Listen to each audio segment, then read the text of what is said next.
If someone walked in here right now and said, I'll do everything for you, just do you, that'd be like, oh my God, you're an angel sent from heaven. Here we go. Oh my God. Like, and what I'm really describing is a sugar daddy. I would love a sugar daddy. I think I've aged out of getting a sugar daddy, but No, don't say that. I don't think you've ever really aged out until it's really too late. Dreams can come true. I think so. I mean, like, I think sugar daddy age, when do you age out of sugar daddy or sugar mama or whatever? 40. I would say like 40. Okay, I've got like 7 good years. That's what I'm saying. And even 40? Could probably get to 45 because think sugar daddy, sugar mama, is it really even about the age? Is it really? Because it's really about what they're offering. Correct. Yeah. There's a lot to offer there. Like you want the monetary relationship in that. You know, I have a friend who we have an interesting relationship because he'll buy me things, but he never asks me to have sex with him or anything like this. And I'm convinced that he really doesn't think that's going to ever happen. And he really just wants to buy me things, or he's just one of those people that buys people things. But I'm in like a half sugar daddy relationship is what I'm talking about. It sounds like it's working out. Yeah, like I try to describe to people because they're like, "Oh, you're his bitch." I'm like, "No, you don't understand. I'm not really his bitch. Not actually. I'm kind of winning right now." Like, would you say no? Like, what's he buying you? Dinner. Like, we'll like go out to eat often. Because we work together, so it's like I'll be like, "Hey, you want to go out to eat after work?" Because I know you might be buying me dinner. It's like, why would you not want that? And I get how this happens. Like, I get how this works. It's the best thing ever. So if he did ask you to have sex with him, what would you do? No, absolutely not. And that's the thing. I've told him there's a 0% chance it's never going to happen. I've worked with him for years. No, this is like the beginning of our relationship. He's the kind of guy, he hits on everybody. Like, is he gay? Yeah. Yeah. Okay. And he's into I don't think he really loves. He says he loves me, but he kind of loves.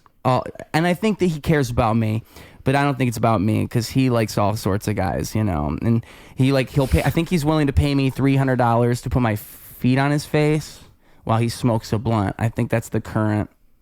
Maybe it's $500. Are you gonna do it? No. Why? Because he's gonna want to. I told him he can't jerk off, and that made it so he wouldn't make the deal because he wants to jerk off while. What would he be interested in a woman's feet? Maybe. Are you interested in this offer? Yeah, absolutely. $500? Are you kidding me? I'm going to talk to him about it because the one time in the Wisconsin Dells, he did have, he sucked on a woman's toes and he thought that might turn him straight. So he's into feet. He really is into feet. Wow. Give him my number. I mean, if you're serious, no, I don't know if you're joking. No, I'm not. No, because he probably will do this. I've got a stinky pair of socks on right now, calling his name. He would. I mean, you have to accept that he probably wants to masturbate during, because that's what broke the deal off for me. Why can't it just be like, why do you have to jerk off? Because that makes me not want to do it. But he's going to want it. That's part of the deal. And to me, that's the deal breaker. Give him my Instagram. All right. Do I need to adjust this? Do I need to? No, you're probably, I mean, what you can do if you're trying to get it lower, you can just pull it down. Oh, there. There we go. Yeah. I was like, this isn't like in my face enough. Okay, there we go. Boom, there you go. Okay, that's cool. Perfect. Cool. I wish I need to get a second arm, as you can see. Actually, this works out. I was gonna say, that's way better than I thought it would. Yeah. And it's literally, it's as ghetto as what you got going on over there. Hey, we all make do with I just saw this Instagram reel that was like actors when they have to do a full body self tape, and it was like a guy giving his self tape, and literally everything in his living room like Tetris against the wall. I love it. And I was like, no, literally, that is what it's like. You just make it happen. Well, and I find that to be endearing and respectable. Because, I mean, really, it works better. Like, okay, what I'm describing, folks, what you don't see is, like, my tripod is really just a regular camera tripod. And then I got, like, my GoPro delicately balanced just right there. And it's balanced to the point where if you walk over there and you touch it, it's going to all fall down. Yeah, don't even look at it, honestly. Don't even look at it. Don't even think about it. No. The weights are there because I've learned over time that if I don't put the weights down there to stop the tripod legs from moving, the cat might go over there and hit it and ruin the whole thing. And I won't even notice. It'll just be like an inch off because the cat, goes over there and does that, and that's all. But these are things you learn when you are on like the struggle bus. You know, you're making things happen. And I think and then also like, and I think it works better than the whole point I was making, I think that works better than anything else because I can get it just right. And the reason I do it. Also, that's a really nice tripod. Yeah. And it's just a regular one. You're right. Well, actually, no, I said tripod. It's a mic stand. It's not a tripod. It's on a mic stand. Oh, it's a nice mic stand. Yeah. Which makes it even better. Nice. Because it's a mic stand angled just right to where I can then get it to sit like that. But the reason I do that is because I'm so used to just setting up my camera in the right spots and just filming things myself and not having people help me. So I think that's where it all probably starts. Is I'm just used to getting things and to we work. all have to improvise. and it's improvising. Yeah. Like with my podcast, my co-host, he had to move temporarily. So then we've been recording remote, and then I've got like my computer on like stacked up on like an Amazon box, so that it's the right level. So because I'm like, I'm not gonna go buy a whatever. That's exactly what I'm talking about. Like there have been so many times where I've had to like stack things, or like with the GoPro, because you can do a lot with the GoPro, but if you're by yourself and I want to film like a rap thing, sometimes I'll have to like use it and just get it to balance, because there's at least the little bracelet like arm, so you can wrap the bracelet arm around like a fence and then get it to hang. There's all sorts of shit you can do, but I mean, like I think it's that kind of stuff that makes your improv brain work better, you know. For sure. Not getting help and just figuring something out. Just figure it out yourself. Yeah. I mean, because especially like a podcast, or I think even probably like comedy and like doing skits and all that stuff, like you can't really try to make it too big, because then you'll just stop yourself from doing anything. Right. Like I think that's probably the problem that most people have, because that's why I'm just so anal on fucking doing everything in my little lab right here. It's fair. It's like fair. I have to have a station to do it myself, because I don't want to send anything to anyone and rely on anyone ever. That's kind of where it all started. I used to like do YouTube stuff a long time ago. I don't know if you were ever like a YouTube kid or you watched YouTube. So I yes, I've watched YouTube, obviously. But when I was like in junior high, when YouTube started popping off. That's a good time. Yeah. It's like Shane Dawson. That'd be like the perfect thing. My family we didn't have like the internet in my house until later. So like I think I missed some pivotal years of YouTube. And then we had dial-up for so long that I couldn't watch anything. Yeah. So I missed out on a lot of internet culture, I should say. Oh, it's a shame. Because those were the golden years of YouTube. They right were, there. like Charlie the Unicorn. Yeah, exactly. Yeah. Or Charlie Bit My Finger. Or, I mean, Charlie the Unicorn is such a good one. Yeah. I forgot that one till you said it even. Fred. Yep. All of Fred's like the OG origins of it all, which is unbelievable. Did you at least see Fred the movie? No. Oh, man. Yeah, that's just... Fred the movie, John Cena. That was one of John Cena's first movie roles, believe it or not. He was Fred's dad. Oh, that's funny. He comes out of a fridge or something. It's so stupid. And then, like, I think in the second one, Fred even has a match in the WWE. I mean, Jeanette McCurdy is in the second one, I want to say. Oh, it's so good. I mean, it's so good because it's not good. But I don't even know if you could go back and understand it is the problem. Like, I feel like you had to witness it. It's just like it has to be in that era. But like even Bo Burnham, Bo Burnham now is not the Bo Burnham of like OG YouTube. Like he was one of the people who got big at that time. Because it was like it's Bo Yo. If you ever saw that, it's Bo Yo. I'm the greatest rapper ever. And whether you think you're clever or not, you think you're better, you're not. I feel so. You don't know that? See, like that was like so dumb. You shouldn't, because you already said you didn't experience it. But these are all like that's the origins of Bo Burnham. Like there's so many. Oh man, I feel for you. I really feel for you because you even almost had it. That's what it sucks. was like so close to my reach. And I bet you even had kids at school who were like making references you didn't understand. Oh yeah, all the time for sure. You're like, oh yeah, I bet that's a YouTube thing. I was like, I don't know what you're talking about. Man, that's kind of painful. Yeah. Well, you at least like have TV. You at least like watch Disney Channel, Nickelodeon. At my grandma's house, we could watch cable, but we didn't have cable. So you didn't have TV? I was a PBS kid. Okay, what was on PBS? Like Arthur, Ooh. Savumafu, Zoom. What else? I didn't get those ones. See, I like that. Yeah, Arthur, Dragon I feel like Tales. Dragon Tales is cool. I only caught a couple episodes of Dragon Tales when I was a kid. I was like a little too old for Dragon Tales when it came out. I like watched it, but it like definitely. And then like they read a book. Yeah, they would like they had like a book or something. Yeah, they had a book, and then they had a dragon scale, and then they would say this little chant, and then they would the go. dragons come out, or they go in. I think they would go in. Yeah. See, that one's cool. Yeah. That I remember Dragon Tales. Yeah, that just barely. Sometimes people tell me they grew up with VeggieTales, and I feel bad for me them. too. Oh, you had that one? Oh yeah, for sure. See, I didn't get VeggieTales, and I feel like, did you even know it was a Christian thing? Because I didn't even know that for a long time. I didn't grow up. Well, with I grew up super Christian. Oh, so VeggieTales is obviously big in your household. Yeah. Yeah. And I mean, he does say at the Bob and Larry always say at the end, like, and remember, God made you special, and He loves you very much at the end of every episode. So I definitely knew it was like a Christian thing. I didn't even. I'm sure if I had seen it, I would have known that. I've never really watched VeggieTales. I mean, honestly, that shit slapped. I love Maybe it's VeggieTales. good.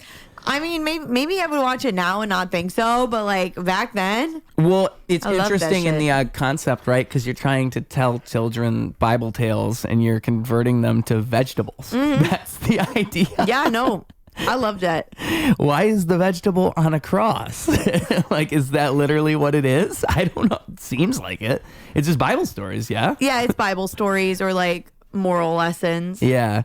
I mean, I imagine it's like a PG-13 version if it's ever like It's like violent. a G version. Yeah. G for sure. Man, there's only so. I mean, like I'm imagining maybe a tomato gets tomatoes thrown at it, but I don't even think you could do that because you feel can't. like that happened. Really? Oh, I feel like that. I feel like that would be a little bit dark. I don't think they ever did like the crucifixion. I know, right? I don't remember. There's no way. I missed that episode of the VeggieTales where they crucified Larry. I mean, I'm trying to imagine who would be who, right? Because I mean, who would be the ones persecute? Like, what vegetables are those that persecute? Well, like if you had Prunes? to pick, Would it if be you had prunes? to pick between Bob and Larry, Larry would definitely probably be Jesus, or it would be Junior Asparagus, Okay. and then Bob the Tomato would definitely be either Judas or Pontius Pilate. Probably more Judas because he has like he has just like a skeething, conniving backbone. You were the perfect person to ask for Yes, this. By no, the way. I have very, yeah, no. You have an extended knowledge. I of have too much VeggieTales. knowledge Wow. of that and the Bible. Yeah. Do you ever utilize that stuff in your comedy, or is that just something you have to yourself? You know, I don't talk crazy. Like, I don't talk too much about church in my stand-up. It is something that I want to start incorporating more. I struggle to make it funny. Yeah. I've been doing stand-up for a while now, and I still struggle to make that part of my life funny. Yeah.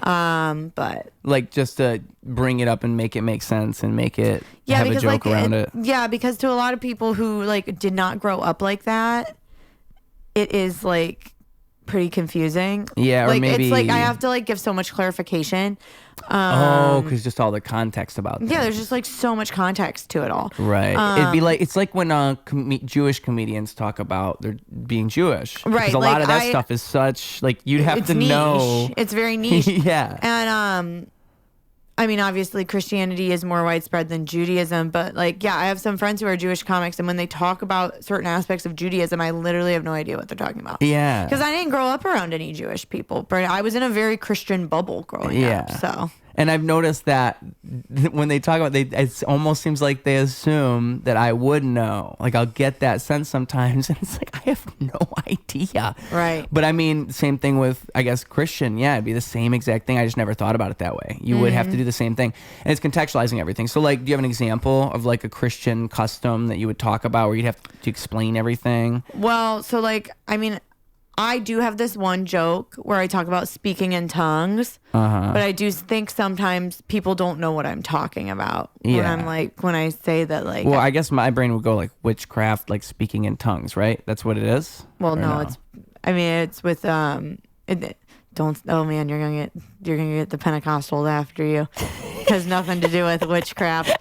But like basically, I grew up Pentecostal, which is like a form of evangelical Christianity. But they believe in speaking in tongues, which is like the spirit takes over you and you're praying in another language that you do not speak. So like The Exorcist. I mean, to the outside, I'm sure that's what it seems like. Yeah.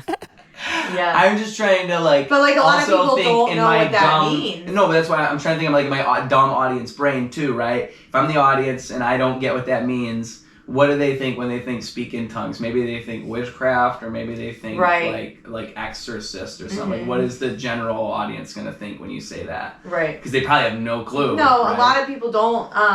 Luckily, the joke, I make like a sex joke right afterwards, so it's like, okay, tongues. And speak in tongues makes sense. Speaking in tongues, okay, the sex joke, that makes sense. Wordplay, yeah. Yeah, so like, I don't think they like, that joke specifically, they don't like have to know. Yeah.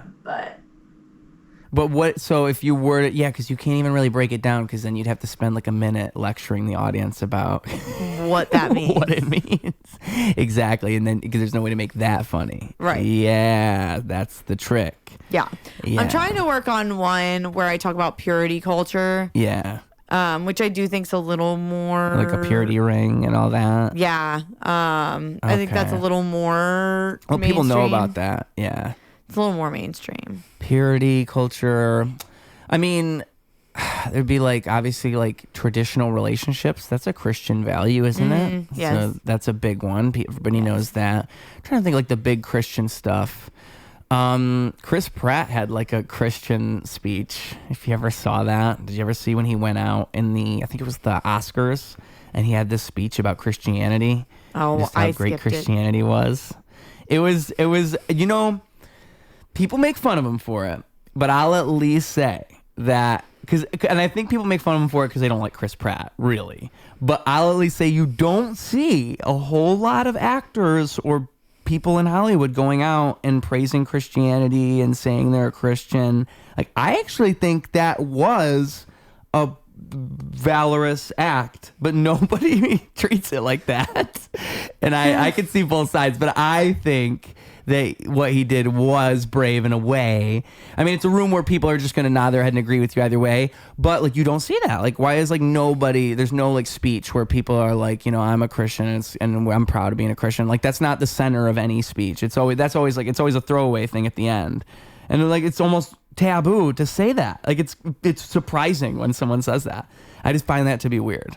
Like, you'd think it'd be the other way around. You'd think everybody would think it's fine if you say you're a Christian. But I feel like Hollywood today, if it was the Oscars and someone makes this 10-minute speech, 8-minute speech about how they're a Christian and they love God, everybody would be like taken aback and like confused by it. I'm almost positive that's how it would go. Well, I'm pretty sure that it would, mainly because like a place like the Oscars, I mean, is supposed to be pretty like religion neutral. Yeah.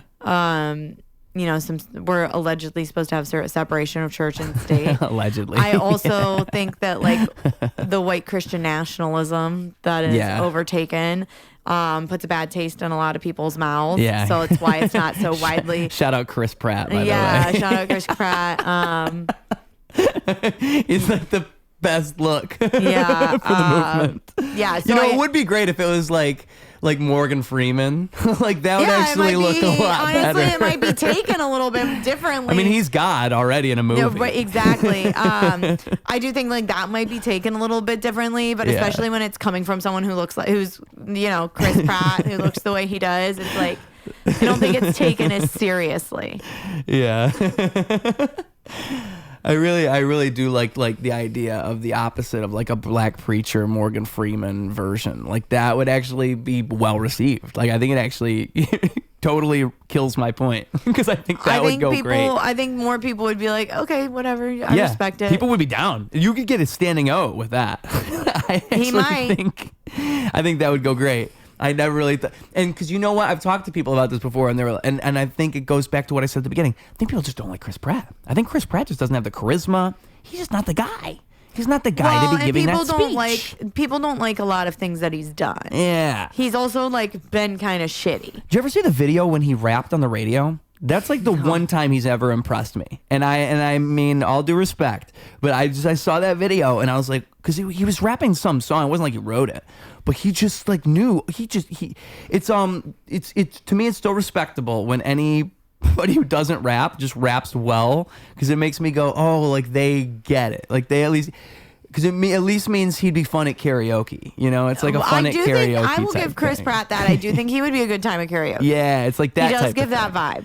I've also seen Shia LaBeouf do that once. So there's a video of Shia LaBeouf, and he did write it. Shia LaBeouf on it's the 5 Fingers of Death freestyle thing, Hot 97 or something. I can't remember, but it's the one with Sway in the Morning. And oh my God, it's like the best rap from someone who's not a rapper I've ever seen. The only other one I can think of right now is Justin Bieber. There's one where Justin Bieber does when he's like 2013, and he still had the girl voice a little bit. Mm-hmm. And he's like, Bieber, it's Justin Bieber. Yeah, it's great. It's a good one. Yeah. Oh, Justin Bieber. Oh, Justin Bieber. Look at him now. I can't tell if he's doing good or bad. Actually, I don't think he's doing well. I don't know if it's. I don't think he's doing well at all. He just sold his entire discography. Maybe that's what he wants. Who knows? You usually do that when you're running out of money. Yeah. Well, I feel bad for him because I think that the whole thing with him now, ever since P. Diddy, is like everybody thinks that he's one of the P. Diddy victims. I think that's what they're thinking, and that's. I think it's pretty obvious. Yeah, unfortunately, like a lot of people didn't get to remain anonymous in that, and unfortunately, he had a lot of adults in his childhood who did not come to bat for him. Yeah, I saw something recently where I didn't even realize this. It was like a comment on, I want to say, I don't know what the context was, but it was something like involving Justin Bieber and Michael Jackson, and someone had said like, oh, Michael Jackson would have loved Justin Bieber. And I never even thought about that. Like, Michael Jackson died right before Justin Bieber came around. And then, like, somebody else responded, like, oh, he would have saved Justin Bieber. And I don't know if that's true, but it is, like, an interesting thing to think about. Because right around the end of Michael Jackson's life, he was, like, all worried about the predatory nature of the industry. And he would start coming out and saying these crazy things. Like, out of context, it seemed like he was saying... He was like coming out of pocket and saying these things. And because I remember seeing that when I was a kid growing up, because I was like seeing these Michael Jackson Illuminati videos. And, and it would be Michael Jackson coming out saying like, oh, they're not letting me do this. They're not letting me do this. And it just seems weird. But he's probably talking about the industry and how the industry is. I mean, Michael Jackson never liked the industry. And so it would have been very interesting to see, because Justin Bieber was following the format that Michael Jackson had laid out. I mean, the pop star thing, it really is the same thing that Michael Jackson always did. But it was just that he was 14. The difference was that Michael Jackson was 13 or 14. So to a degree, yeah, it wasn't the exact same. Yeah. I mean, Drake likes to think he's Michael Jackson. Drake likes to say that a lot. But I think Justin Bieber was a lot closer in like the original beginning, doing the dances, and the girls love him. And well, really, if you want to argue it, it would have been Chris Brown. Oh, yeah, you're right. It's still Chris Brown to a lot of girls. They're still doing those photo shoots if you see them. Yeah. I've seen those meet and greets. Like $500. Yeah, where he's like grabbing their asses and shit. Yeah, it's pretty funny. It's crazy. It's actually crazy. I feel bad because like a lot of those girls have boyfriends, and I think the boyfriends are just cool with it. It's like, all right, you like Chris Brown? I'll take you. Like, what would you do? What would you do if Chris Brown's like, all right, get closer? And you're just watching. That's probably how it goes. Because he just probably takes advantage of that. Like, it's Chris Brown, bro. He's probably like, these girls love me. All right, how about on the lips now? You know what I'm saying?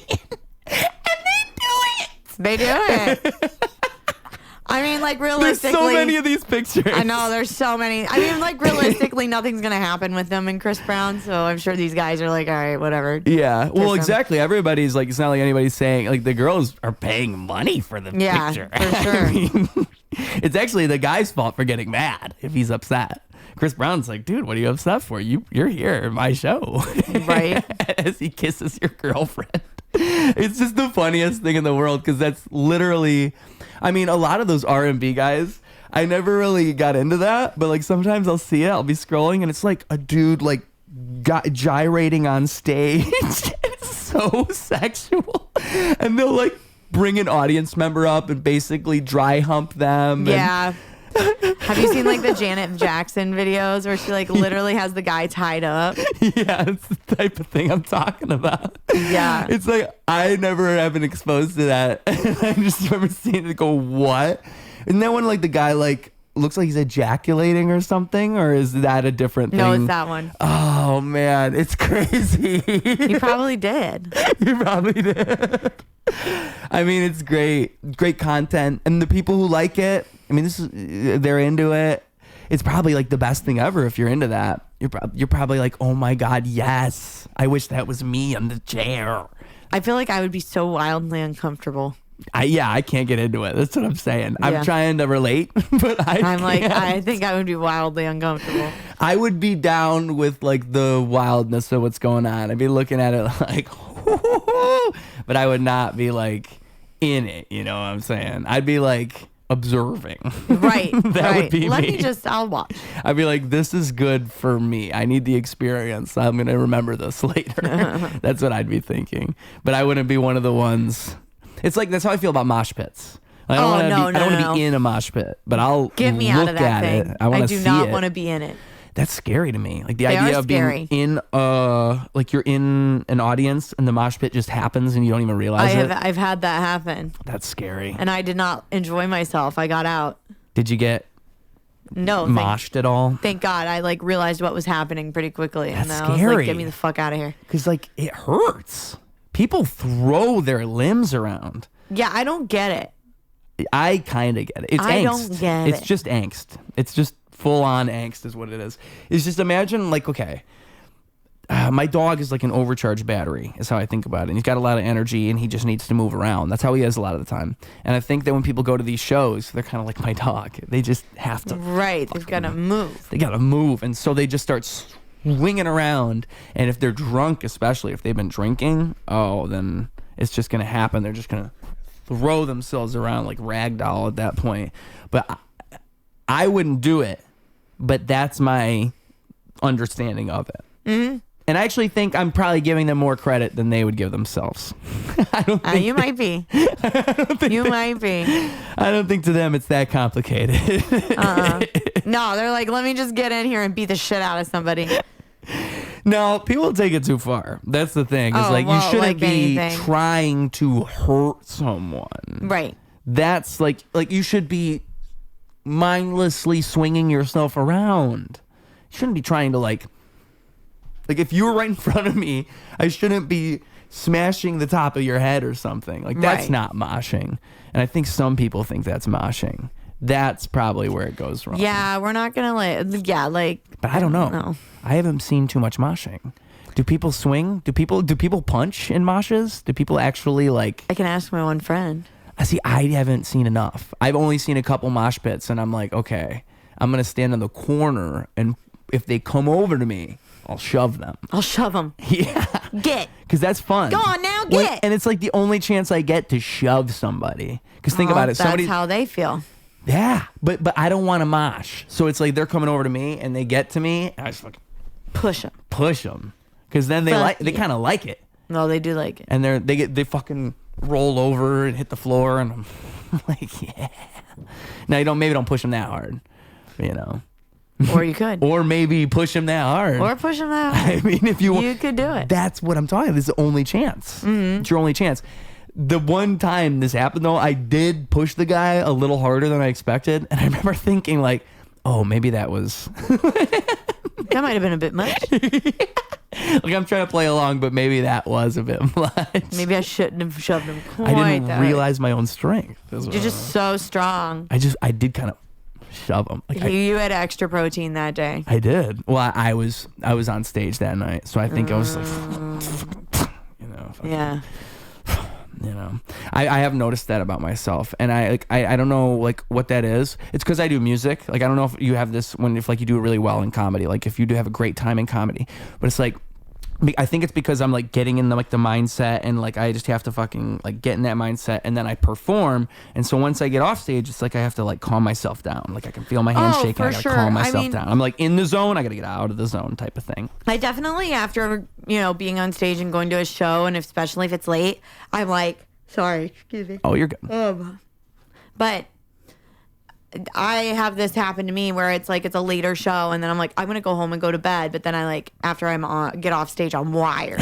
Right. Yeah. Yeah. And then it's like okay, well now I'm up for the next 2 hours, so forget going to bed early. Yeah. Right. See, my problem is I need to. You don't have a car? You take public transit? I do have a car. See, I don't have a car, so it's like I have to factor in these things because I don't even do that. And then it's like, okay, I can stay out, but if no one's gonna give me a ride, I'm gonna get home at 2 a.m. instead of 1 a.m. because I'm far from home, and my electric skateboard's missing a wheel. You see, there's problems in this modern life. A lot of problems. How did your skateboard lose a wheel? It flew off. Damn. Just flew off. Did you wreck? No. That's good. Because it was vibrating right before that, and I kind of felt like something was going to happen. I just bought this new skateboard. This is the thing, folks. Electric skateboards have their own problems. If you really want to ride one, you got to be prepared because anything can happen. But at least the good people in China that make them, send me parts when it falls apart. Well, that's good. And I didn't die. I could have been in the street. Could have been all over the place. It could have been much worse. You know what did happen, though, is it flew off into the highway. So I was like on the bike trail along the highway, where it goes along the lakefront. Mm-hmm. And I'm on my way to work and I'm thinking, okay, it's like vibrating, but I don't really know where that's coming from. So let's just see. And it like progressively, and then it just kind of, the thing flies off. And because of the way the skateboard is, it's on, it's like a beam that goes out. So because of that, if that thing comes off, it just kind of grinds on the ground. So it's not like I'm going anywhere, but the wheel flings off because it's like spinning and then it just flings off. And so it went, because I was next to the highway, it just went into the highway. Oh no. And I was worried it was going to cause like a pile up, like an accident. Yeah, I would be concerned as well. Because that was kind of it's rubber. So imagine like car just goes over rubber the wrong way and like something like that. Yeah. But instead, it just kind of, I see it fling around in traffic, which really should have got my phone out and started recording right away. But I didn't because I'm just trying to. You're like, I need my skateboard. Well, I was just observing what was happening. It's kind of like if you saw a UFO. Like, would you record the UFO right away, or would you just look at the UFO and just make sure not to miss anything? You'd probably look at the UFO and make sure. Or a car accident. Would you record 100%. The car accident, or would you get your phone out and record the car accident? I'm sorry. Would you look at the car accident and record it with your eyes and just observe, or would you get your phone out? I think most people would just look. And they're not gonna, and that's what happened to me. And so the wheel was like bouncing. Like I remember it was like bouncing around a little bit. Like I saw it, like it just kind of jumped around in traffic a little bit, and then it kind of ended up over to the side. And then I took a little video of it and I sent it to the Chinese people who made my skateboard. And you're like, hey, can I have a new one, please? Yeah, and it's just sad because I just got the skateboard and I've had these things happen before, and I try to prevent this. And it still happened, and I don't want an electric scooter, gosh darn it. The skateboard's cooler, and it's better. Yeah. And it's better. Because the people on scooters, don't get me wrong, the scooters are cool, but the skateboard is better. Because imagine if I fall off. I can do all sorts of things. Imagine if a group of ducks just walks in front of me out of nowhere. A group of grandmothers, walks in front of me out of nowhere. Like that. And I use my ankles. I'm not doing all this with my hands. That's a good point. And the grandmas are safer. Trust me. Grandmas everywhere are safer because of electric skateboards. That's the point I'm You've trying to make. You've heard it here. PSA. Thank you for helping me out. Yes, I will. Because that's exactly what I needed, is a recap of my general point, which is that grandmas are safer because of electric skateboards. I mean, I don't know. You don't sound like an electric skateboarder to me. No. Yeah, doesn't sound like the life for you. Have you ever like done even like the e-scooters or anything like that? I have, not like. Or an electric bike. You ever go? How fast have you gone on anything that's not a car? How fast have you gone on anything that's not a car? Not fast. Like a four-wheeler even? I've been on a dirt bike. That counts? Yeah, I've been on a dirt bike. How fast? Were you driving? Yeah. How fast? Probably not very fast. I was a kid. See, I rode a motorcycle not that long ago, and that was actually kind of scary. Like on the street. I would think I was going 30, and it was like, oh my gosh, like, because it's just these two little wheels. It was not. I am not a fan of motorcycles. I am not into them. Maybe like a Harley where it's big and stable. But even still, like my dad, well, my dad and my brother had a motorcycle for a while. I think both of them ended up selling it. Okay. But yeah, I did not love the fact that they had motorcycles. And my dad one time almost got rear-ended on a motorcycle. Well, that's what you got to worry about. That's what's like really scary. And I was like, you'd be dead. Luckily, the person missed him. Oh my God. I was actually home. I'm from Ohio originally. So I was home. And then my dad gets home and he was like, almost got rear-ended. And I was like, and so basically like this lady was coming down a hill and her brakes went out. So he moved out of the way? No, he was behind another car that was turning left, but she knew she wasn't going to stop because her brakes, like, because she was like trying to brake and she wasn't, or they hit the floor. So she, there was a pretty big ditch by where they were at. So she swerved. She did clip the car in front of him, but he was like over far enough. Oh my God. And then she went into the ditch. Yeah, I think that's a story you always hear from people on motorcycles is that like they rode it until they almost died and then they didn't want to ride it anymore. Then they were like, I think I'm good. Well, and my grandma's brother really got hurt on a motorcycle. And he was wearing all leather, had his helmet. What happened? Whole thing. I can't remember exactly what happened, but he was in a bad motorcycle accident. And it's scary. It messed him up for a long time. Like, he had to get a lot of physical therapy, stuff like that. I don't think he ever went back to normal because he was like in his 60s I think he's in his late 50s, early 60s when it happened.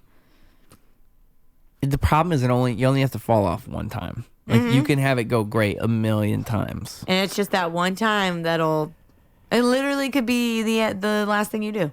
Yeah. It could even be not that bad of a fall. Like, it could be you've fallen worse before and you've taken way worse falls. You could just land wrong and it could break your neck. I mean, it could be 1,000,000 things. Yeah. You know, it's funny.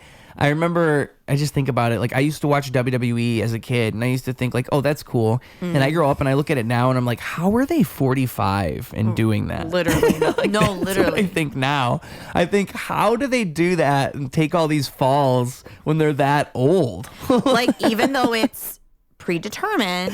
Yeah. It's still stunt work. And you got to think about their age. Yeah, 100%. And they do it all the time. All the time. Yeah. I mean, actually, nowadays, it's more forgiving than it used to be. I don't think people realize that, like, house shows and all this, that used to be the norm. So there's all this untelevised stuff that would be part of the regular calendar for, like, a WWE superstar, like the wrestlers.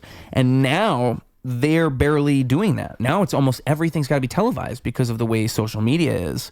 And so it actually makes it so they don't have to do as much sacrificing their bodies for stuff that's not on a camera.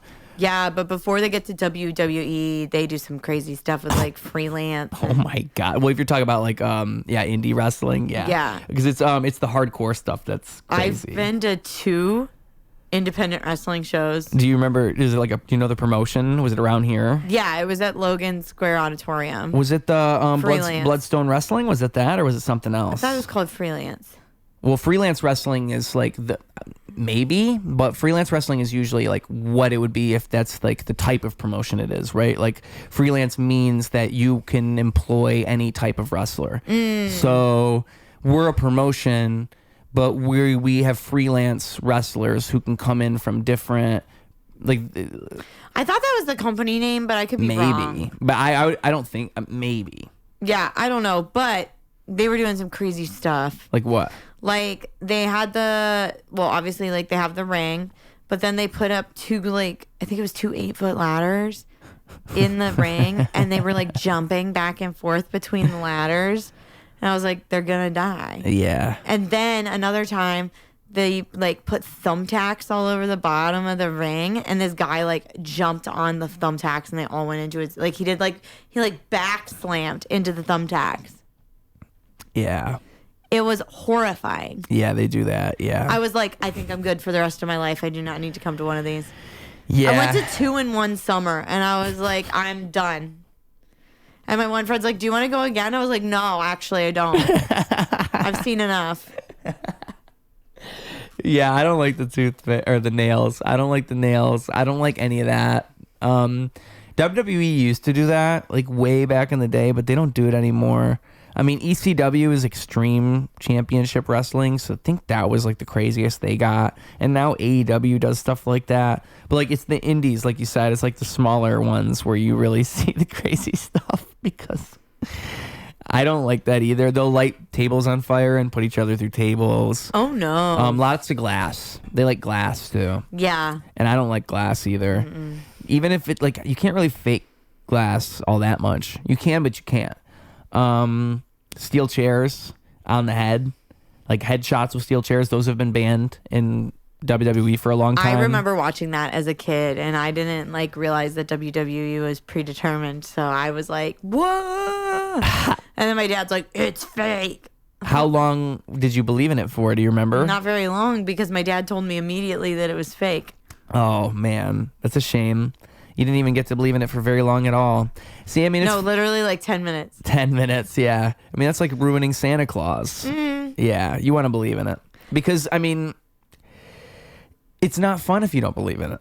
I feel like you got to believe in it just a little bit. Like, you can't just think it's like predetermined's the right word. Yeah. Because it's not even really fake. But people call it fake. I mean, it's the whole, like, it's still real to me, damn it, if you've ever seen that. That's one of the funniest things ever. So you know that one. That was YouTube. That's early YouTube. But you knew that one. I've heard it referenced enough that I know. Did you ever see the original? I don't think so. Oh, man, it's like a guy in an auditorium, and he's, like, crying because people are telling him wrestling is fake. It's still real to me, damn it. Like, that's what it is. It's one of the funniest things. And I feel him. Yeah. Because it is still real to me, damn it. I don't like what WWE is at the modern moment. Well, I don't know how much you keep up. Yeah, I don't know. Do you keep up closely? So, not super closely, but my podcast, White Collars, Red Hands, we did an episode about Vince McMahon. So you know a lot of that. So I know like a lot of the backstory stuff. I think we did that episode in 2023. Okay. So like that was right when they were trying to decide who they were selling to. Oh. Like literally the week the episode came out, Vince had stepped down. That's an interesting time to do it. Yeah. Well, we hadn't like planned it that way. Mm-hmm. And then literally like days before we recorded the episode, it all went down. So then at that point, his daughter and her husband had taken over, and then they were trying to decide who they were going to sell to. And at that point, they thought they were going to sell to Saudi Arabia. And a lot of people were upset about that. However, since then, Vince is back in some capacity. And then I don't remember who they sold to, but it wasn't Saudi Arabia. It was TKO, which is the people who own UFC, which is interesting. Mm-hmm. And so it's like The Rock. I think it's a guy named Ari Emanuel, but I might be getting his name wrong or mixed up with somebody else. And then Triple H. It's 3 people. And at first it seemed cool. Like, that's the thing, is at first it seemed really cool because it seemed kind of like it was going to move away from the Vince McMahon thing, and they were going to move into Netflix and have, because that's right, not long after that, Raw stopped being on TV and moved over to Netflix, and The Rock came back. And it seemed lame at first because there was this whole storyline about Cody Rhodes versus... Cody Rhodes is so hot. Yeah. Oh, no. Is it Cody Rhodes or is it the other guy? Maybe. Is it Roman Rhodes? Roman Reigns is the other guy. Roman Reigns is so hot. He's so hot, yeah. Yeah. Tribal chief. I don't know what Cody Rhodes looks like. You probably would like Roman Reigns. If you're a Roman Reigns type of person, you probably wouldn't care for Cody Rhodes. Let's look. Oh, I got it. Go ahead and give me an idea. But Roman Reigns, Cody Rhodes, they were going to have a match, and then The Rock comes in, and the audience doesn't receive it well just because of all of this build-up that they've done with Cody Rhodes and Roman Reigns. No, I'm not into Yeah, I knew it. But Cody Rhodes, Roman Reigns, they had this big story going, and then The Rock comes in, and it's just going to be The Rock versus Roman Reigns out of nowhere. When you had already done all this setup for Cody Rhodes versus Roman Reigns, all of a sudden The Rock shows up. And not only that, Cody Rhodes had won the Royal Rumble, which guarantees you a title shot at WrestleMania, okay? And the other person, I want to say, at that point had already picked who they were going to fight. So Cody Rhodes was destined to fight Roman Reigns. That's how it works. But instead, Cody Rhodes comes out on an episode of SmackDown and says, I was talking on the phone with our mutual friend, and I actually think that you should fight him at WrestleMania. I think he deserves my shot at WrestleMania, and I'm going to give it to him. And he's talking about The Rock, and The Rock comes out, and the audience is like booing because nobody likes this. Because this is kind of what makes wrestling good, is these types of moments, because it's the audience genuinely responding to the reality that they don't like the story that's being told. You're fucking up all the momentum that you've given us with the Cody Rhodes Roman Reigns thing. And so then they have a press conference for WrestleMania right after that, and it was really cool because The Rock turned heel, and The Rock comes out and they do this big thing with like The Rock and Roman Reigns, and they're setting up Rock and Roman Reigns, and then Cody Rhodes comes out, and at this point in time, The Rock's still a good guy, and Cody Rhodes is still a good guy. And then Cody Rhodes says, like, I'm not going to give you my match. I changed my mind. Like, that's bullshit, da-da-da-da. And really what's happening in the real life is WWE's responding to the people who didn't like what they did on that. Like, they're trying to, in real time, fix it. And so then The Rock slaps Cody Rhodes, and then he turns heel, and then The Rock starts doing these promos where he's just talking mad shit and being an asshole, and it's like The Rock of the 90s again. And it was super cool, and it probably brought a lot of people back to wrestling, including me, because I was watching it. I remember thinking, oh my God, like, it's The Rock being a genuine old school heel. And they did that for that leading into WrestleMania. All that was great, and then it just kind of becomes confusing and weird, and The Rock just disappears. And ever since then, it's just kind of been like a whole bunch of nothing. And that's been like it. They had so much going off of losing Vince McMahon. Like that. That's why I said the time that you watched it was interesting, because there was actually a little bit of hope right there. I wouldn't necessarily say I watched it, but I did extensive research. Studied it. Because it was like, that was right before they had kind of sold out in this weird way. Like now, they have this something Vince McMahon, like Vince McMahon's not a great guy. He did a lot of terrible things. No, he's done a lot of problematic things. But there are certain things going on in WWE now that he was the person protecting us from. And it's because he always had a vision with WWE. Like he always knew what it was. He's the reason that WWE literally is what it is, because he made these people who they are, and he always curated certain people to the top. And you look at it now, and it's like they literally have brands on the tables. They put brands on everything. And I just know for a fact Vince McMahon would have never did that. He never would have said, yeah, put Prime on the table. Right. It just looks ugly, and it takes away from everything. And it's so corporate now. And this is what you're seeing now, is this weird corporatization. The ticket cost is like 5 times what it was. Oh, I believe that. 3 100%. years ago. Like when they come to Chicago the next time, I guarantee you the cheap seats are going to be $300 at least. And imagine you have kids. You want to take kids they're not with going. you. It's like $1,000 we're talking about. Yeah, no, they're not You used going. to be able to go for less than $300 for a family of 4. It's just crazy. And it's like they're trying to change their entire audience, and they just don't even want the cheap people anymore. They want all the people who, they're trying to make it this luxury thing to like wrestling. Which is crazy, because your demographic is... It's not going to work out. It's not going to work out. I mean, it's kind of like when NASCAR came to Chicago and did all that bougie shit and was like, oh, we're going to have like this bougie race downtown and like all this stuff. And I remember I was working downtown the first year that they had the NASCAR race. Yeah. And we thought we were going to be busy. I was working at a restaurant, and I was like, guys, we're not going to be busy. No. I was like, we're not going to be busy. I was like, if NASCAR fans actually got themselves to the city, they will not be coming here to eat. I was like, we are not the demographic. What restaurant? What kind of restaurant? It's Hampton Social, if you know what that is. It's like a I think I know. They call it? Something coastal. It's like an Instagram trap, to be honest with you. When I first started working there, the food was really good. Now it's fine, but overpriced. Yeah. Like, I mean, like, you're paying $20. Well, like anything downtown. Yeah, absolutely. Yeah. But like a cocktail is easily $20, and like you're not getting NASCAR fans. Yeah, literally. Like a couple is not getting out of there for under $75. Like, it's going to be damn near impossible if you both want to drink an appetizer, especially if you want to drink an appetizer and entrees. Yeah. You are not getting out for under $100. So like, when everybody was like, oh, I thought we were going to be busy because of NASCAR, I was like, we're not. That is not our demographic. And it's the same thing with WWE. I'm like, it's not. I just don't even, I think they're trying to do the UFC business model, and it's not going to work. And it's just kind of weird. Not only that, I don't know if you know about this, the next WrestleMania is in Go ahead and guess. A city? Sure, a city. But if you want a hint, I'll give you a hint. But I need a hint. It's not in America. It's outside of America. Europe? You want one more guess, or you want me to tell you? I want one more hint. It's not near Europe. Hong Kong? Saudi Arabia. Oh, that makes sense. Because Saudi Arabia loves the WWE. I think the WWE loves Saudi Arabia. But they love it over there. I mean, they almost sold it to them. Yeah, but I think like Saudi Arabia is just buying it's because they have money. It's not that like Saudi Arabians love these things. It's that Saudi Arabians have a shit ton of money. Like they bought golf. I don't know if you know how much they're putting money into golf too. No, I didn't know that. Yeah, it's like they have their own golf league. They do have a fan base there though.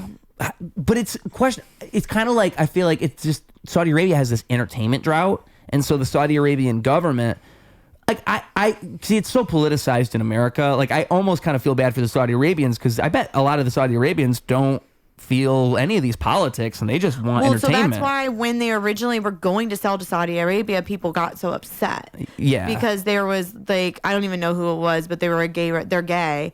And they were like, he can't even go over there to perform. At first, though, when WWE was doing it, they didn't have any female wrestlers on the pay-per-views. Now they do. Well, now they do, and that would be another issue if it was over in Saudi Arabia. If like Saudi Arabia were to buy it because of the women's rights over there, they wouldn't they wouldn't even be able to wear their outfits. They would have to like put on completely different costumes. Well, and that's why it's an interesting thing because you're seeing. I would say Saudi Arabia is probably coming around in the way that they're approaching it because they slowly over time, like I said, now there's women wrestling there. I don't think they're doing anything like the women have to cover themselves up or anything different. I don't think so, but maybe. I don't know. I mean, I'd be shocked if they didn't because I don't they're like not allowed to drive. Yeah, right. Women are not allowed to drive in Saudi Arabia. The whole thing, I mean, like, I just don't think it's because Saudi Arabia has so much money and money talks. And also it's because Vince McMahon set that up to begin with. And so I think it just carries over from the Vince McMahon era. But how could they say no to that money? And so you have TKO, who's all they can see is money. And then you have Saudi Arabia just fucking shoving money down your throat. Say, why not just give us a WrestleMania? We'll give you an extra 10 million or whatever the fuck they say. I'm sure it's probably as simple as that. Well, I mean, it's all a cash cow, right? But so it's not shocking that they're... Okay, so here's something that happens, though. Is like, there was the whole CM Punk John Cena rivalry. And did you watch at all when CM Punk had his big moment, like 2012? Think about like the pipe bomber. So CM Punk's from Chicago, and he's probably like one of the most infamous wrestlers of all time. I mean, he's just so good at riding the line between like reality and fiction and all this. And so one of his most infamous moments was the pipe bomb, and it was against John Cena. And recently he returns to WWE, and he has John Cena's having his heel turn, his like heel year, and he has a feud with CM Punk. And so CM Punk kind of does like a reverse pipe bomb on John Cena does a pipe bomb on CM Punk. And it's kind of cool because it's like the tables are reversed. And the pipe bomb, it's kind of hard to explain, but like the whole point is that the other guy's been put through a table, and then CM Punk picked up the mic and says a bunch of stuff he's not supposed to say. Stuff that like rides the line between fiction and reality, and stuff that like when it's so crazy watching it even now, the actual pipe bomb promo from CM Punk, because he says stuff that aged so well. Like he said that, he used to have hope for WWE, but now he realizes that as soon as Vince McMahon dies, it's just going to be his doofus son-in-law and his idiot wife. And that's exactly what happened. It's Triple H and Stephanie McMahon who own WWE, and it is going downhill. It's just so funny. So many of the things he said aged so well, and he mentioned so many things at the time he wasn't supposed to say. I mean, it was crazy for wrestling at the time, and so John Cena does the same thing, and it's kind of a cool moment. The next week, they're in, or maybe it's the next SmackDown, like that was a Raw, and this is on SmackDown. They're in Saudi Arabia. And so CM Punk comes out as the doctor of punkonomics. Do you know the whole John Cena doctor of thugonomics thing? So like literally all I know is what I researched for the podcast. Okay. That's it. I did not grow up watching it. I didn't no. No, this is great. I get to break it down for you. So John Cena did the doctor of thug. This is like the origins of John Cena. Is he used to come out and do like word life. It's a basic thugonomics. It's great. Like John Cena used to be a rapper, and so he would come out and he would do all that, and he would freestyle rap and diss people. He would roast people essentially. He would roast people all the time, and so there was that where John Cena was coming out and doing that, and CM Punk comes out and does that. The problem is they're in Saudi Arabia, so nobody really reacts because nobody gets it. Because they're not like the Saudi Arabian wrestling audience. They're not like the wrestling audience that, I've watched this since I was a kid. I love wrestling. They're like not confused. had access to it. They don't even know who these people really are. Right. They're just trying to go out to a show.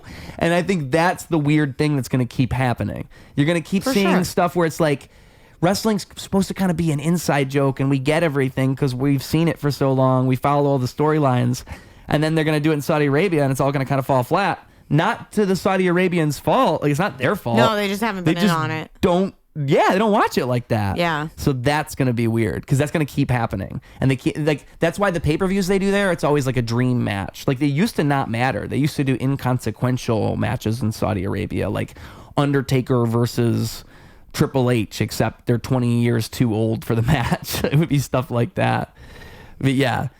You know what? You should do a follow-up podcast because I'm telling you, there's a lot of material. I mean, this stuff never ends. I don't even really like it. That's the problem. I want it to be better. It makes me mad how it's getting worse because I liked it when The Rock was if you look at when The Rock was a bad guy, like he's calling people crackheads and stuff on stage. It's great. It's like when comedians are bombing, except he's doing good. You know, he's hating the audience. It's great. In wrestling is the only time you can be mean to the audience and they cheer and like call me a crackhead. Right. Well, I mean, it's call like me names. Well, it's like when you go to a heckle mic and then people want you to like be mean to them. And do you call them names? I have not, but I would. Well, I could. You should. You got to take it.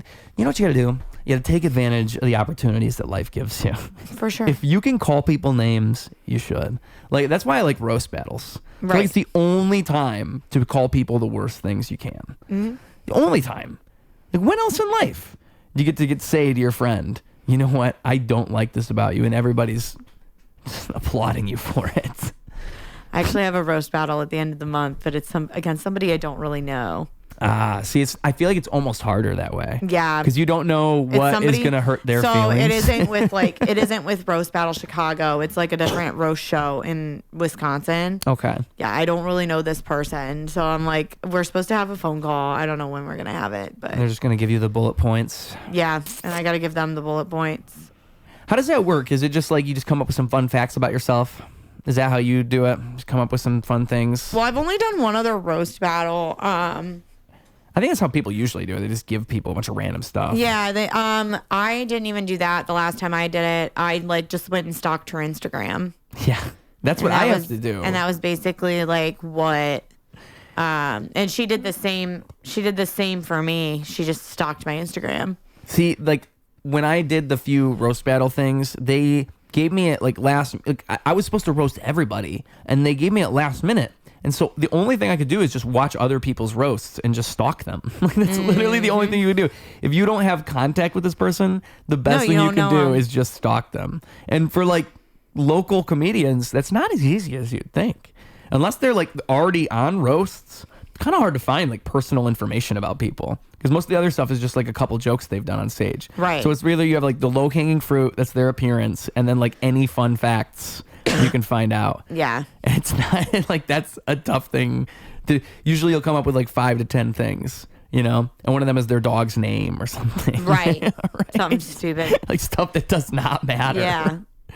But that is one of the more impressive things, I guess, is when somebody takes an inconsequential joke, like fact, and turns it into a good joke. Mm-hmm. You know, like, oh, so-and-so's mom took them to daycare when they were 4. And then that becomes a joke somehow, you know, because it seems like it's not going to mean anything. But it does. But it does. Hit somewhere, hurt. Yeah. Right before we get out of here, we should mention, you have any shows you produce? Any mics you're at that people can see you at? I mean, these are places to say these things. Yeah, it probably for sure. would be a good time to say it. So if you want to check me out, I'm on social media. All my socials are at hold on. Are we going all the way and just doing the ending? Because I thought if we're doing the ending, we can go all the way. But there's another thing I have to tell you if we're doing the very ending. Oh, well then let me just say what my shows are. Okay. Yeah, sorry. I thought that's what we were doing. I caught that. That's why I didn't want you to go too far into it. Yeah. So you were like putting the ribbon on top. I could see you. I produce 3 shows in the city. Okay. I am on the production team for Chicago Underground Comedy, which is at Beat Kitchen every Tuesday. And then I produce a show called Puff Puff Laugh at Blazed Bakery in Logan Square. It's the third Thursday of every month. And then I produce a show at Geo's on Damon every 4th Thursday of the month. And what was like the first one that you started producing? Puff Puff Laugh was the first one. Okay, and was that like your brainchild, like your idea, or how did you end up doing that? No, so actually the owner of the establishment reached out to somebody that I know. And that's where again? Did you say where it was? Logan Square. But the establishment. Blazed Bakery. Oh, okay. Yeah. So basically, I work with this company called Put On Events that does apartment shows, bingo, trivia, etc. In apartment buildings throughout the city. Blaze Bakery had reached out to my friend who owns that, who owns Put On Events, and was like, hey, I would love for you to help us put on a comedy show at our venue. Yeah. And my friend's like, that's not really what we do, but let me ask my producers. Maybe one of them will want to do a show there. I had been wanting to produce a show that was like an independent. I had been wanting to produce an independent show that wasn't at that wasn't just at the Lincoln Lodge. Yeah. Lincoln Lodge is an amazing place. It's an amazing resource, but you do have to have shows outside of there for a comedy scene to thrive. Yeah. Well, just in general, you don't want to be in one place all the time. Like, and that's no shade. But right now I've been like stuck at Surge Billiards, and I've been telling myself like, dude. Yeah. Like, you gotta leave. Like, well, it's really easy to get stuck in one spot. Especially if they give you a good rate or whatever. It's just a reliable spot. Like, why would you leave? It's like moving away from home. No, exactly. Yeah. So that was how that one came about. Geo's, it was very similar. They DM'd me on my Facebook, and they were like, hey, we want to run a show. So I started producing there. Okay. And then one of my friends is on the production team for Chicago, Sharon Palm. Check her out. She's really funny. She is on the production team of Chicago Underground Comedy. One of the other producers was moving, so a spot was opening up, and so she asked me to produce, and now I'm there. Oh, okay. Yeah. So it all just kind of falls into place then. Yeah. Like, that's cool. I mean, that's almost even better than like having to come up with your own idea and doing all that. I mean, like none of my seems like they all fell into place. Yeah, you know what I'm saying? I got fortunate in that way. Now all these shows, like none of them really have like a gimmick or like. Well, I mean, is the first one at least like a weed themed show, or is that just kind of the name? Because it's so I mean, it's at a weed bakery. Yeah. So there's edibles for sale there. Yeah. If the comics want to talk about weed, that's totally fine, but it's not necessarily like weed themed. Like the comics are not getting high before they go up. Nothing like that. So, and I am not someone who partakes in that because I just can't handle it. So, yeah. And then the Geo's one, that is, so it's a bar. That's not themed. Oh, so it's just Geo's. No, it's just a bar. comedy show. That's I'm thinking Geo's Pizza Place for some reason. No. Do people get that idea? Am I the only one? I feel like Geo's. Well, because there's Giordano's. Because there's Geno's East and then Giordano's. It's probably my brain, but I bet you I'm not the only one. No. I'm all right. No, you're not the only one. I can't be. Like, I have to not be. I bet people show up and they're confused. Yeah. they're looking for pizza. But okay. And so that one's just at a bar, and then the other one is, tell me where one more time. It's Chicago Underground Comedy is produced at Beat Kitchen. Okay. It's on Belmont. It's a music. They're a bar and restaurant, but then they also have a music venue there. I've heard of that about this place plenty of times. Yeah, and then they have an upstairs, which is where the show is held. Okay, and so downstairs is so upstairs is where the show is. What's downstairs? There's a music venue. Oh, so it's both. So downstairs the music venue, upstairs is like just a private show type of room then? Yeah, it's like a big room. Oh, okay. Like how much is it? Like a smaller? It's definitely smaller, more intimate. Because I mean, it's kind of like there's these hip hop venues that'll do the same thing. They'll have two, like I think Sub T's like that. Yeah, if you know Sub T, one big room and then one smaller room right above. Which I feel like even Sub T, you could probably do it's not built for comedy, but it's small. No, I feel like I don't know, because I actually You could do a show at Subterranean. I've done comedy there before. Oh, they have? There was an open mic that was there for a little while, and then really, I know they did a hip hop mic. I didn't know they did a comedy mic there. Yeah, and I don't think it runs there anymore, but for a little bit there was one, and then I didn't even know it happened at all. That's crazy. It was a couple years ago. Because there's nothing really in like Wicker Park, like right there. Is there? Maybe. I guess that's not far from things. Well, there's a mic at Gracie O'Malley's that's right there. Okay. The Out by 10 mic on Wednesdays. Oh, that's right there. Mm-hmm. Oh, see, I haven't been to that one. I didn't know it was right there. Okay. It's very close to there. Yeah. But so that, okay, and that was when?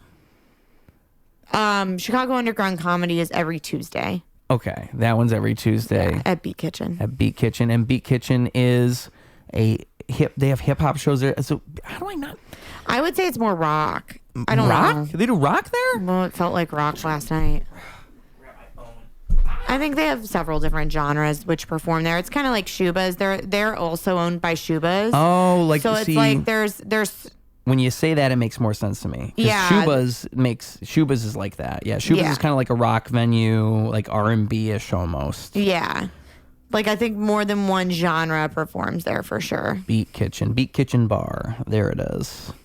Oh, I'm surprised. So actually, I'm wrong. I haven't seen too much about this. I think I've actually seen it in real life because the outside looks really familiar to me, but I don't think I've ever went in there. It's right on Belmont, so you probably have like gone past it before. Oh, and look at that. You were there yesterday. I sure was. I was there last night.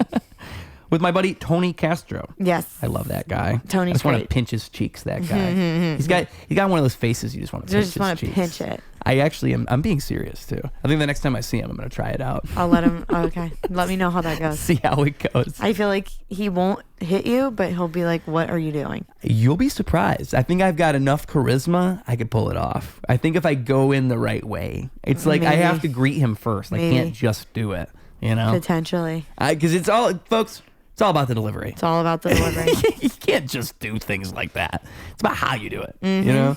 Like, you can't just go up to somebody and pinch their... But if it's like, hey, bro, how you doing? You know, give him a little... Dap him up. Give him a little hug. A schmooze. And then I look him in the eyes and I say, oh, it is just so nice to see you. And then do it right there. Right there. That's actually the best way to do it. I think it would work. I think you might be able to pull that off. Because he might even blush. He might even blush. He might blush a little bit. He'd be like, why me? What did I do to deserve this? But okay, the reason I stopped you earlier is because this show ends with two things. Okay. The show's obviously for 3 to 5 year olds, for kids. Yes. And so we give advice to the children at the very end. The kids are about to get off the school bus and into the real world. They're taking off their AirPods and they're going to walk their legs into reality. And so you will provide them with wisdom inside of your head. There's something in there. I don't know what it is, but you're going to pull it out and you're going to give it to the kids. And second, the social media is where people can find you, the place they can see your face. You already told them about the mics. You told them about all that. This comes out about a month from now. So if there's any dates, anything special you want to plug, just keep that in mind. All that stuff being said, the floor is yours. So my advice to the children is get off of your iPads all the time and listen to your teachers. As someone who works in education, I'm tired of you all not motherfucking listening to me. I'm over it. 15 days of school left. Anyways, no one's counting. No, but then my socials. My socials are, you can find me literally everywhere. Everything. Facebook, Instagram, TikTok. I need to get on YouTube. All of that, you can find it at I am Nina Kern. That's I am NINAKERN. Boom, boom, boom, boom, boom, boom, boom. And that has been all here today on the one, the only.